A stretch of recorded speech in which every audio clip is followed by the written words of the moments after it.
Welcome to the Authentically Elisa podcast, Reshaping Business with Integrity, the podcast where we explore how to run your business authentically and with integrity. I'm your host, Elisa Bogarts, a business coach and launch manager, helping coaches launch their programs and events that align with their business values. Together, we'll uncover the secrets to building a successful business without sacrificing morals, ethics, authenticity, or heart. Let's dive in.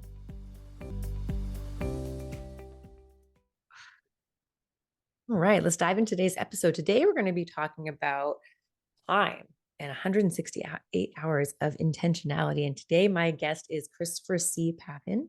And Chris is the CPA, attorney, and author of 168 Hours, a startup business guide that respects your time. Chris will also host the BLABO podcast, teaching business owners to behave like a business owner to help owners maximize value in their business. His approach is simple. Everyone has 168 hours each week, but successful business owners use those hours differently. They stop doing what's comfortable and start doing what is necessary. Chris, welcome to the show. I'm happy to have you here. I truly appreciate the opportunity. Looking forward to the conversation because I think we share a lot of the same thought process here. So it's going to be exciting. Yeah, me too. I'm super excited about it. So tell us about, kind of how you got into this field of work and just why you're so passionate about it. Yeah. So let's take a whole bunch of years and condense them down to a soundbite, right? Yeah. Mom and dad were entrepreneurs. Mm, So there's kind of, you grew up in this environment. I went to school kind of pursuing business just because of familiarity and passion there. But how did kind of the JD CPA, I represent small business owners, come about? Maybe not as intentionally as it would sound from somebody who's telling you to talk about intentionality, but I was in a class and I kept asking the professor, why are we skipping sections? And it was an accounting-based class, and his response was, well, that's really for the attorneys. CPAs can't draft the document, so I'm kind of leaving out the legal side of it for us. And at the time, I was just like, well, that's dumb. Why would you? It's good stuff. And I was looking at it as a student. Well, fast forward, that's the lane I live in. no We way. help business owners so you don't have to manage lots of personalities. There are overlapping disciplines in, drafting a contract and actually reporting that on a tax return, for example. So Right. we've kind of tried to take this mindset of, can we be a one-stop shop that has kind of a knowledge base? I represent several hundreds of businesses in a given year, whereas a business owner might experience that issue just one time their whole business life. Right. So we can package that, put it together, and help people develop shortcuts. And that's kind of what it was all born out of. Nice. Shortcuts are great. So Right? good. Yeah. Everybody loves the shortcut, a way to be more efficient, I think. And which is why I'm super excited for us to be talking about time in this day. I think, yeah, we got to be using it wisely. And so if you can have shortcuts and collaborations and know what other people are doing, then I think that can really help the silos. I don't think you're ever really a good business strategy. So how have you scaled on your terms in your business? So we're going to take some stuff that I kind of take for granted growing up in the household of business owners and entrepreneurs. There's intentionality and structure and thoughts around kind of how you set up your business. There's also a kind of forced succession plan. My father passed, brother took over automotive family business at that point. So I can see these successions and things that go on that are the unexpected. Now, that's a lifetime worth of experience condensed down into, it gave me the ability to realize I don't want what everybody else wants. I don't want what's on social media. I want my version of that. Took a little time as a young professional to kind of develop what that vision was. But at the end of the day, when I set up my firms, it was never about being the biggest and serving all the clients. I wanted my people. You know, if you don't like working with the people you're working with, why are you working with them, right? Right. And then somewhere in there, there is also a passion towards the type of work that I do. So just a quick example, but in CPA land, sometimes CPA firms process payroll for clients, not a passion of mine. So we partner with payroll companies to help us do stuff like that. But very quickly, we defined who is our ideal client. And then I built scale based off working with those types of clients. And that Mm, ideal is both on like a business recipe of things, but also on a personality recipe of things. And that's kind of what brings me to the table to say, yeah, I like what I do. I enjoy it. And we pace, hiring and everything else based on finding those people rather than kind of the other way around. I don't care how many we onboard this year. I want them to be right. If that's 10, awesome. If that's 100, even better. But I'll live with, even if it's one, I'll take that. And I'm completely okay with that. yeah, I love that. And there's you could have two people that have the same skill set, but which one's actually going to be the right fit? Which was the sort of the right personality? I think that's like another layer to being on Absolutely. top of it. Will they gel well with everybody else and also like align to your values and of your business? Yeah. Yeah. So let's dive into give us some tips on how someone can respect their time with the 168 hours of intentionality.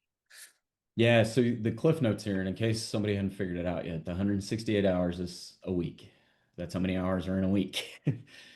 And in reality, in a week, you basically break this down into three time blocks. You got work, you got all the personal things that you do, family, spiritual, religious, recreation, hobby, whatever it may be that you do in that bubble, that's you. And then you got rest, recovery, and sleep. If one of those, think pie chart here with three sections, if one of those boundaries moves and shrinks, another boundary grows. Yeah, So if we start with that perception about where all this stuff lives, then you can kind of break down into this intentionality because guess what? You don't get more hours than I do in a given week. No that's one right. else does. All the Shark Tank folks, they got the same hours. So how do we tinker with those to optimize what's important in our life? Mm-hmm. And this is what I like about your show the most is there's an authenticity laid over this. As a business owner, you don't have to work all the hours if you don't want to. Nope. You want to work 10, work 10, but show up and be meaningful with those 10. So Mm-hmm. this is why I start with that pie chart. You can slide it around to do everything you want, but if you don't know what your goals and objectives are, it's hard to know what you're doing each day. And that's where I think the intentionality lays in. As a business owner, we all want to make money. Yep. Great. But how much and how much I need to do, all the things I got to do at home, all of that is in your control based on what you build. And you have to define that. Or maybe work with people to define that if you don't have that in your skill set. So it all starts there. And that's what I think people can control. They may not feel like it, but they actually can. They can define their goals, define their wishes, and then set up their day to achieve those things. Yeah, 100%. I was just doing like a quarterly planning and sort of exercise of that. And I was speaking to this business owner, and he was talking about how the way that they do quarterly planning is that they, towards the end of the plan, they have their goals of their business and what they're striving towards, sort of like working on your business. And then there's working in your business, right? You have that business as Mhm. usual type tasks and things you kind of have to get done and all that, meetings and whatever. And so they actually like task it out where all those are combined. So you have like the project work and you have like the business as usual work and you have all your meetings and whatever stuff. And it's so almost every day he can just wake up and he just knows that he has a prioritized list of tasks and that Yeah. those are intentionally like those hours are intentionally laid out and being like this is towards our goals. So I know exactly what I need to work on each day to get the most bang for his buck, if you will. Right. Which, it's a great place to start, but the reality and what I think some people are gonna, they're sitting here going, "Hey guys, it's great in theory, but then Monday happens and there's an emergency and you take a phone call and all of a sudden it's 2:30 and you've achieved nothing, right?" Right. Yeah. I mean, we live it. I'm sure, probably at some point this week lost time to this unexpected thing that crept in. Or So sometimes I you think like this have is to my have email hour. I'm like, yes, I'm gonna do my emails, and then I only get through like three because those emails require tasks, which require things, which and I'm like, damn always. it. So, I mean, it sounds like you've done this, but you have to have slack to address those loose endy things. Obviously, you can't protect against all the slack, but this is where the give and take comes from. And hmm oh, pardon me, but the mindset. at that point of how do you recover, what do we work on, and kind of this on versus in, especially if you're kind of the employee and the owner, like you have to figure out a way to do both. But how do you reorient? And it goes right back to where we started. If you've got that kind of hit list of things you're supposed to be doing, you go reorient back to what is the highest and most impact. That's what I need to be doing now. Maybe not the fun things or the exciting things or Yeah. the for me a lot of times like I like the things that I can control. Do I have a complete set of data? Do I have Mm. all the information so I can finalize a contract or finish a tax return? Clients don't want to do that. They want to give me three pieces of information out of 30 and then have a conversation about it that really has no structure to it. Right. And you're going, guys, that's a waste of everybody's time and money, but they need that urging or evolution to get to those next benchmarks because they don't really know what a complete picture looks like. So I Mm. have to fight this like completeness or perfectionist element to meet people where they are and have the conversations that they actually value. Because Hmm. think about an experience you've had recently. Like you've gotten in the middle of something and said, I don't know what's next. I wish somebody would hold my hand through this, right? Yep. And you probably Totally choose to work happens. with people that'll hold your hand. So Yeah. how do we do that for folks? How do we meet people right there? Because that's the biggest need and the biggest solve. Yeah. Yeah. Very good point. Yeah. It's so interesting in the line of work that I do because they work with coaches and I help them launch their programs. And so, and a lot of it is done for you. So like say I do like 80% of what needs to get done, but I still need 20% from them. But of course, this is only part of what their whole business is doing, or the whole, they have everything else that they're doing. But then I need certain things from them in order to hit my deadlines to deliver for them what they want to do. Because actually, what I'm doing is their goal, is what they Mhm. want. And sometimes we have this kind of like back and forth where I'm like, where they say they don't have time to give me the thing that I need, but I need it in order to achieve the goal that they want to achieve, So I have to kind of like talk through them with that and help them see it and be like, okay, how can we find time in your calendar to do these things? Because you know that you want to launch this program and you have these revenue goals, but in order to do that, all this stuff needs to happen. So yeah, you're right. You sometimes just got to really meet people where they're at and figure out a way to move forward. Yeah. And it's always the soft stuff too. Mm. The thing that I want that I know, if you're building these types of programs like I'm envisioning in my mind, right? Like it's going to bring so much more value to people later on demand in their own environment. But getting there, it's like, but I got to solve the problem now to get to the bigger, like it's a chicken and an egg type game, and nobody likes it, but it's just part of the thing. Yeah. So yeah, do you have any sort of like, I don't know, what are your top kind of like tips on how someone can do this, how someone can use their 168 hours intentionally? Obviously, you've got to kind of have clarity. You got to know where you're going. I always use kind of maps on your phone. You got to know where you're coming from. You got to know where you're going. So what if you get on the wrong street? Just follow the blue line. That's what the goals and objectives are all about. So if you have that laid out, it's relatively easy to course correct. If you don't, how do you know what you're course correcting to? So a little 100%. bit of taken for granted there, but okay, let's assume we have goals and objectives. We kind of know where we're headed, but then you're in the trenches of this. I've got to do two things at once, and I don't have more hours. Hmm. I always try to boil this down to look. Think Eisenhower matrix. That may be buzzwords to certain folks, but basically, it's a chart that says, is it urgent and is it important? If it's urgent but it's not important, put it on the shelf. So you need mechanisms to help you with that decision making tree because low value items, low urgency items, we never do. That's just the reality of business. They usually Hmm. get handled in some other way or delegated down or automated. But Yep. if we have high urgency, I think we feel like it's urgent and important because someone's squawking at us. Typically in service-based businesses, someone's unhappy. Right? So it forces you to deal with this thing But the analogy I use with a lot of my clients is, guys, if you call me when payroll's due, I'm not stopping payroll. I'm not going to stop paying my team to deal with whatever your emergency is. You got to give us some slack to do that because it's only going to get worse if I don't pay my people. And I think people know that, they just forget it in that instance. Right. So, okay, I've said all these words. What do I do? I need Hmm. 30 minutes. That's all I need is 30 minutes. I need you to think for 15. Put the pens away, put the phones away. Do not take notes, just think.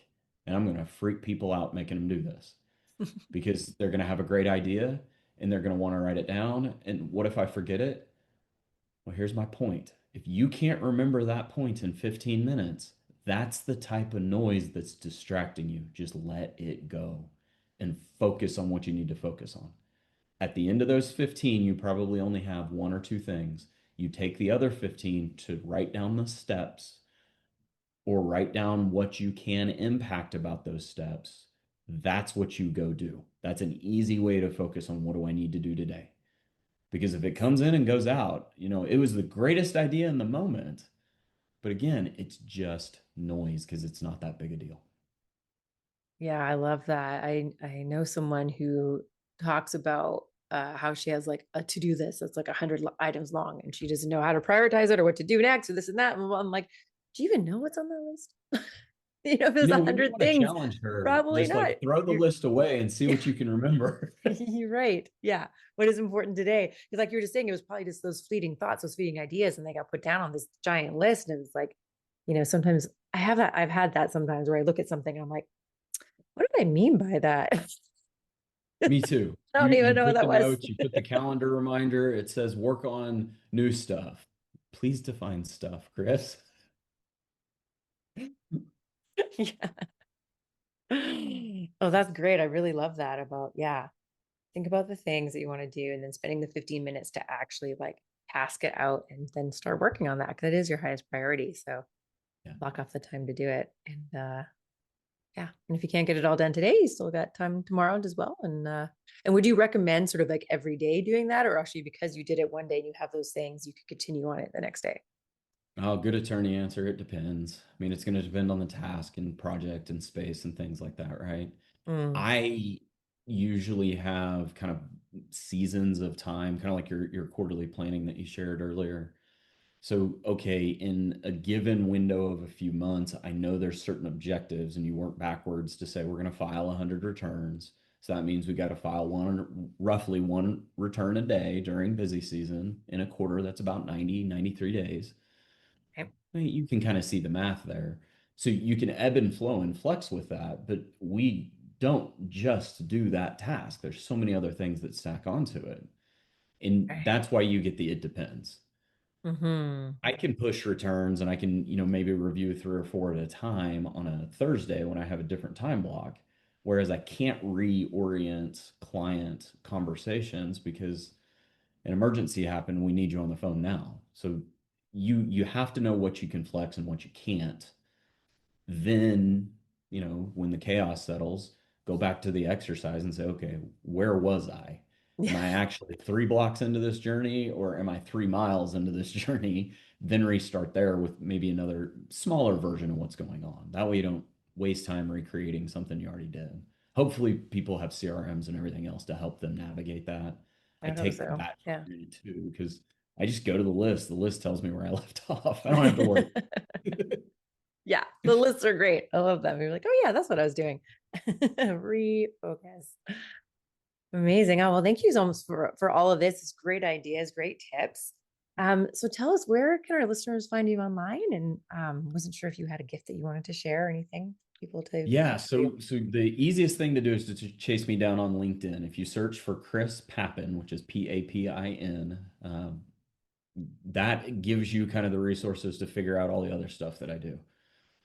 Papin Speaks is kind of a catch-all for stuff like this to help point people because to say, hey, reach out to Papin Law, and you're not in my state. That doesn't work out real well.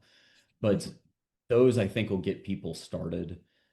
With our book, we do kind of have a companion checklist to help people think about things in this way. So I'll share with everybody, make sure that it finds its way in the appropriate place. You can always go to LinkedIn or Speaks and say, "Hey, I want that thing," and we'll send it to you, and we will know what the thing is. But the fun that is in there is I want people to have a resource and a tool, and it needs to be on their timetable, not mine. So how can I meet people where they are to make sure I'm helping along the way? Because that's really what this is all about. Mm-hmm. Absolutely. Got to meet people where they're at for sure. And I think we need all business owners could take that as Yeah. a way of running their businesses. Yeah. So to end us off, do you have any final words of wisdom? It's more of a challenge than words of wisdom. There's a little bit of wisdom built into this, but I always have to remind people, and this is kind of what my podcast was built out of. BLABO is the BLABO, behave like a business owner. If you don't do it, no one will. You might have a business partner who will help you, but my experience is I'm usually working with solos or small groups, and if you're the marketing expert and you don't do it, the CPA is not going to do the marketing for you. So Absolutely not. this is that challenge of sit down, focus on the one thing that is going to move the needle. Whatever that thing is up to you. And then do something about it, whether it's 10 minutes or 10 hours or 10 weeks. Again, don't care. Do something and you'll move in the right direction.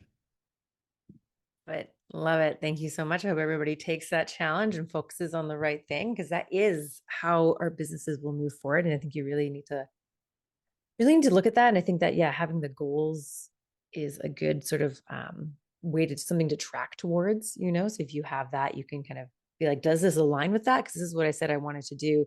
I noticed that with a client of mine recently, kind of did that, like went off on this sort of tangent and created this whole system. And I was like, how is this aligned with our goals? Like, wasn't this what we were supposed to be doing? And it was this whole other thing, and he didn't tell me about it. And I was like, oh, well, okay. But yeah, it's Sometimes just, you learn on the fly. And sometimes you change goals on the fly too, right? yeah, exactly. Yeah. Yeah. And I think so. But yeah, I think there's usually some type of pain or need that you're trying to solve within a quarter of something you want to be developing. And so if that pain and need is still there, yeah, it could be reprioritized if things come up for sure. But yeah, definitely track towards that and sit down and write it out. Awesome. Well, thank you so much for being on the show. It's been awesome having you here. Thanks again for the opportunity and to the audience for taking a moment and listening. I hope I brought value to your day. Thank you so much for listening to this episode. I hope it inspired you to live a more authentic life. I'd love your help in inspiring more people to live authentically. So please follow, rate, and leave a review so we can create a ripple effect of authenticity. Until next time, stay true to you, be bold, and thrive on your own terms. This is Elisa, signing off authentically.